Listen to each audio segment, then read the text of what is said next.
मैं माननीय गृह मंत्री जी से कहना चाहता हूं, नेहरूवादी मत बनिए, अडवाणीवादी बनिए, वाजपेयीवादी बनिए और दिल्ली को पूर्ण राज्य का दर्जा देने का आज आपके पास ऐतिहासिक मौका है। दिल्ली को पूर्ण राज्य का दर्जा दीजिए।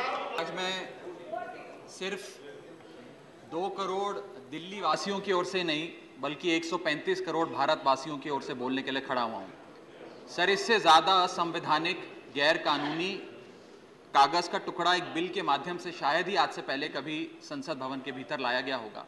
और अपना वक्तव्य शुरू करने से पहले मैं महाभारत के एक अंश का वर्णन करना चाहूंगा जिसे रामधारी सिंह दिनकर ने एक बहुत ही महत्वपूर्ण कविता में लिखकर बताया है, जिसमें भगवान श्री कृष्ण एक शांति दूत बनके पांडवों की ओर से हस्तिनापुर जाते हैं शांति का प्रस्ताव लेकर। कवि लिखते हैं, मैत्री की राह बताने को, सबको सुमार्ग पर लाने को, दुर्योधन को समझाने को, भीषण विध्वंस बचाने को, भगवान हस्तिनापुर आए, पांडव का संदेशा लाए। भगवान कहते हैं, दो न्याय अगर तो आधा दो, पर इसमें भी यदि बाधा हो तो दे दो केवल 5 ग्राम, रखो अपनी धरती तमाम, हम वहीं खुशी से खाएंगे, परिजन पर हंसी ना उड़ाएंगे। पर दुर्योधन वो भी दे ना सका, आशीष समाज की ले ना सका, उल्टा हरि को बांधने चला, जो असाध्य था उसे साधने चला, जब नाश मनुष्य पर छाता है, पहले विवेक मर जाता। सर, इसमें दिल्ली बिल का सार है। सर, हम न्याय की गुहार लगाने आपके सामने आए हैं, अपने हक मांगने आए हैं, अपने हक से ज्यादा मांगने नहीं आए। सर, मैं अपने वक्तव्य को 3 भाग में बांटता हूं। पहला कि यह बिल कैसे एक राजनीतिक धोखा है, पॉलिटिकल फ्रॉड है। दूसरा, ये कैसे एक संवैधानिक पाप है, कॉन्स्टिट्यूशनल सिन है। और तीसरा कि ये एडमिनिस्ट्रेटिव लॉकजैम यानी कि प्रशासनिक गतिरोध दिल्ली में कैसे पैदा कर देता है। सर, पहला राजनीतिक धोखा, ये कहानी है सर 1977 से लेकर 2015 की। लगभग 40 साल का लंबा संघर्ष भारतीय जनता पार्टी ने दिल्ली में पूर्ण राज्य का दर्जा स्थापित करने के लिए किया। 1977 में जब 3rd मेट्रोपॉलिटन काउंसिल दिल्ली में था, उसमें जनता पार्टी की सरकार थी। उन्होंने मता पास कर कहा कि दिल्ली को पूर्ण राज्य का दर्जा बनाएंगे। लगातार पूर्ण राज्य की दर्जे की मांग करते करते करते करते ये 1989 का लोकसभा का मैनिफेस्टो में बीजेपी का लाया हूं। 1989 के मैनिफेस्टो में पेज नंबर 361 पे पॉइंट नंबर 10 पे ये कहते हैं, grant statehood to UT of Delhi. यानी कि 1989 से लेकर लगातार ये लोग दिल्ली को पूर्ण राज्य का दर्जा दिलाने की मांग करते रहे। यहां तक कि जब 1991 में कांग्रेस की सरकार ने दिल्ली में विधानसभा का गठन किया, उससे भी ना पर्याप्त मानते हुए लाल कृष्ण आडवाणी जी, मदन लाल खुराना जी सबने बयान दर्ज कराए कि यह भी दिल्ली के साथ न्याय नहीं है, दिल्ली को पूर्ण राज्य का दर्जा मिलना चाहिए और हम इसके लिए आंदोलन चलाएंगे। और लगातार इन लोगों ने संघर्ष किया, आंदोलन किया। सर, 1999 में फिर अपने मैनिफेस्टो में बीजेपी ने, ये 1999 का मैनिफेस्टो है, ये जारी कर कहा कि हम दिल्ली को पूर्ण राज्य का दर्जा देंगे। Page number 132 point number 31, we will give full statehood to Delhi. Sir, इन लोगों ने बड़ा आंदोलन चलाया, संघर्ष किया, सड़कों पे लाठियां खाई, न जाने क्या क्या किया दिल्ली को पूर्ण राज्य का दर्जा दिलाने के लिए। और अंततः वो दिन आया जिस दिन वाजपेयी सरकार के उप प्रधानमंत्री आदरणीय लाल कृष्ण आडवाणी जी इस सदन के भीतर एक बिल लाए, द कॉन्स्टिट्यूशनल अमेंडमेंट बिल 2003, जो दिल्ली को पूर्ण राज्य का दर्जा देता है। यह बिल आडवाणी जी इस सदन के भीतर लाए और कहा कि दिल्ली को अधिकार देने की जरूरत है, दिल्ली को पूर्ण राज्य का दर्जा भाजपा दिलाएगी। यहां भी बात खत्म नहीं होती सर। इसके बाद 2013 के अपने मैनिफेस्टो में बीजेपी ने कहा हम पूर्ण राज्य का दर्जा देंगे।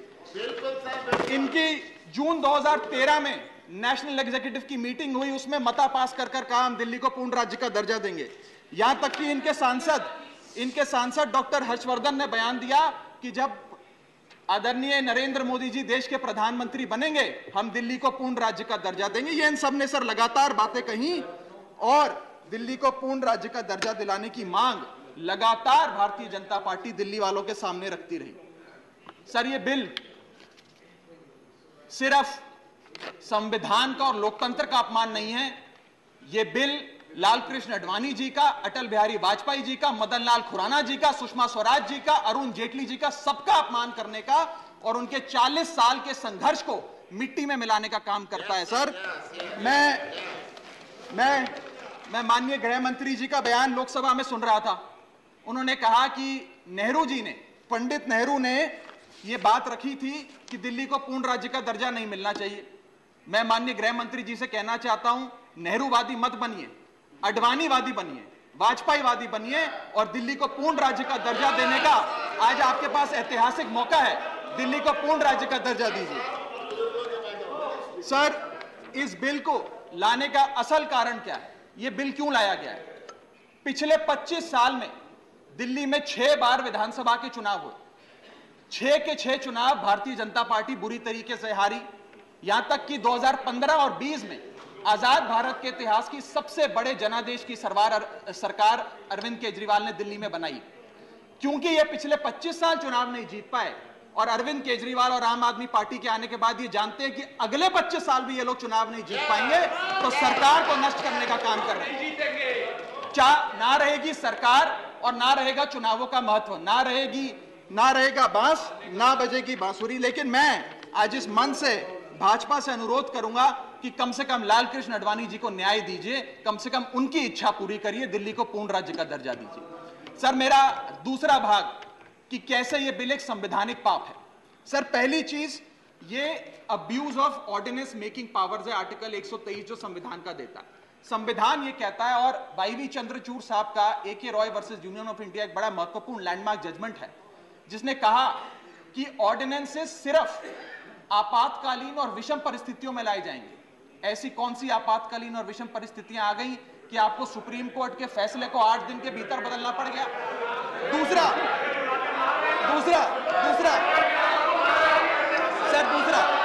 सर देखिए सर सुप्रीम कोर्ट की दूसरा बिंदु, यह सुप्रीम कोर्ट का अपमान है। सुप्रीम कोर्ट के फैसले को 8 दिन के भीतर 5 जजों के संवैधानिक पीठ के सर्वसम्मति के फैसले को बदल के आज भारतीय जनता पार्टी ने एक मैसेज दिया है कि हम सुप्रीम कोर्ट को भी चैलेंज करते हैं, सुप्रीम कोर्ट के फैसले को भी नहीं मांगते। आपको जो ऑर्डर जारी करना है करो, हम चंद दिनों के अंदर ऑर्डिनेंस लाकर उस फैसले को बदल देंगे। They have challenged the majesty of the honourable supreme court. Sir, और मैं आपको यह कहना चाहता हूं कि आजकल जो ऑर्डिनेंस लाने की जो एक फेटिश इस सरकार ने देखी, चाहे वो लैंड एक्विजिशन बिल हो, चाहे वो फार्म बिल हो, चाहे ईडी के डायरेक्टर का एक्सटेंशन हो, जो ये सारी चीजें ऑर्डिनेंसेस के माध्यम से इन्होंने करी थी, इस बिल का हश्र भी वही होगा जो सारे पुराने बिलों का हुआ था। सर, थर्ड बिंदु कि कैसे ये बिल संघीय ढांचे को एरोड करता है। हमारा भारत का संविधान और सुप्रीम कोर्ट का 2023 का 2018 का संवैधानिक पीठ का फैसला कहता है कि दिल्ली के पास एक यूनिक फेडरल आइडेंटिटी है, यूनिक कॉन्स्टिट्यूशनल आइडेंटिटी है, और भारत का संविधान जो हमें संघीय ढांचा देता है, जो शक्तियां देता है, उन शक्तियों को एनक्रोच करने का काम यह सरकार करती है, हमसे अफसरशाही और तमाम शक्तियां छीनकर। मैं आपको सुप्रीम कोर्ट का वो एक वाक्य पढ़ के सुनाना चाहूंगा। The majority in the 2018 constitutional जज bench held that while the NCT of Delhi could not be accorded with the status of a state, the concept of federalism is applicable to Delhi. हम पूर्ण राज्य नहीं है, लेकिन फिर भी राज्य का दर्जा एक संघीय ढांचे के परिप्रेक्ष्य में दिल्ली को मिलता है। उसके बाद सर, इन लोगों ने तो कमाल ही कर दिया। आज बिना संवैधानिक संशोधन लाए संविधान को बदल दिया, मात्र एक एक्ट ऑफ पार्लियामेंट से, जो आज तक शायद भारत के इतिहास में कभी नहीं हुआ।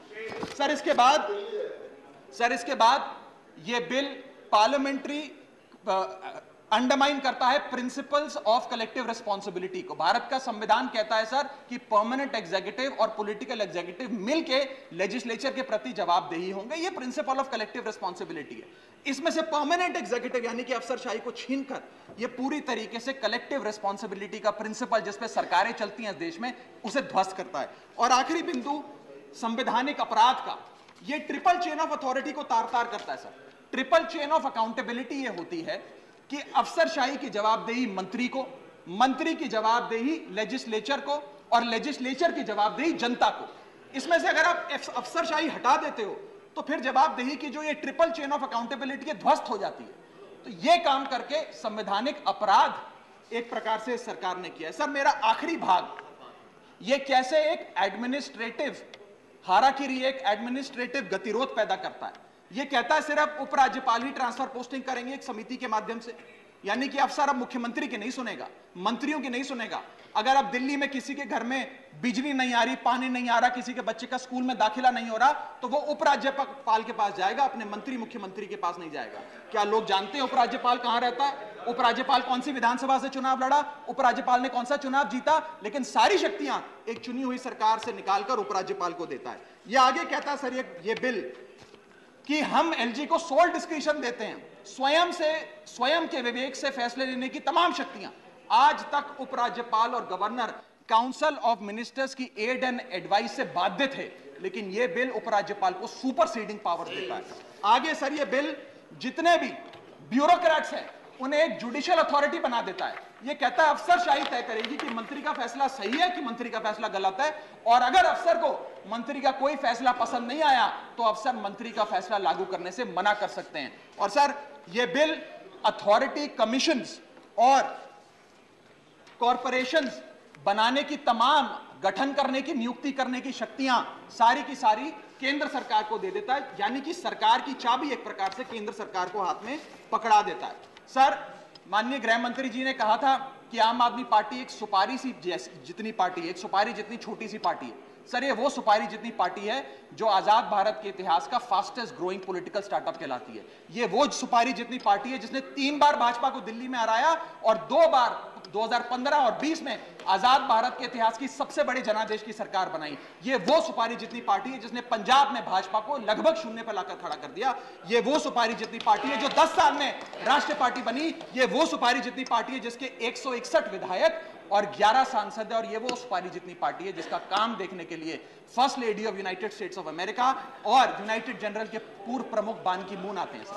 सर मैं आज अपने साथी जो आंध्र प्रदेश और उड़ीसा की सरकार चलाते हैं उन्हें कहना चाहूंगा, आपकी जरूर कुछ मजबूरियां रही होंगी जिसके चलते आपने ये फैसला लिया इस सरकार के इस बिल का समर्थन करने में। कुछ तो मजबूरियां रही होंगी, यूं ही कोई बेवफा नहीं होता।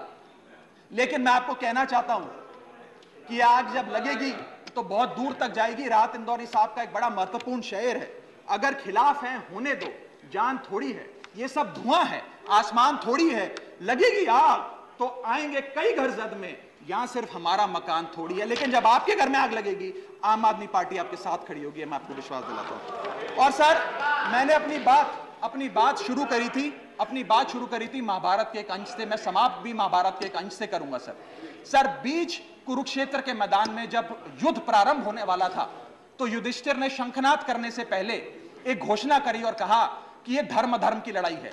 मेरी सेना में खड़े मेरे पीछे जितने योद्धा हैं, अगर उन्हें लगता है कि धर्म मेरे साथ नहीं कौरवों के साथ है तो मेरी सेना छोड़कर सामने वाली मेरे दुश्मन की सेना में जाकर खड़े हो जाएं, उनकी ओर से युद्ध करें। और अगर कौरव सेना में कोई योद्धा है जिसे लगता है कि धर्म युधिष्ठिर के साथ है, पांडवों के साथ है, तो आप कौरवों की सेना छोड़कर मेरी सेना में आइए, मैं बाहें फैलाकर आपका स्वागत करूंगा। उस समय कौरवों का एक भाई युयुत्सु कौरव सेना छोड़कर पांडवों की ओर आया और पांडवों की ओर से युद्ध लड़ा। मैं उसी बात का जिक्र करते हुए आज इस सदन में बैठे तमाम सांसदों को कहना चाहता हूं, राज्यसभा काउंसिल ऑफ स्टेट्स है, हम लोग काउंसिल ऑफ स्टेट्स है, जहां ज्यादा जिम्मेदारी बनती है राज्यों के हितों की, अधिकारों की रक्षा करने की। मैं मांग करता हूं आज आप लोग पार्टी लाइन से ऊपर उठकर, विचारधारा से ऊपर उठकर संविधान को बचाने के लिए, लोकतंत्र को बचाने के लिए इस बिल को हराइए। आज ये इतना असंवैधानिक और गैर कानूनी बिल अगर ये सफल हो गया तो हो सकता है आज के बाद आने वाले समय में ये लोग देश में चुनाव ही ना कराएं, चुनावी प्रक्रिया को खत्म करने से। बहुत बहुत शुक्रिया।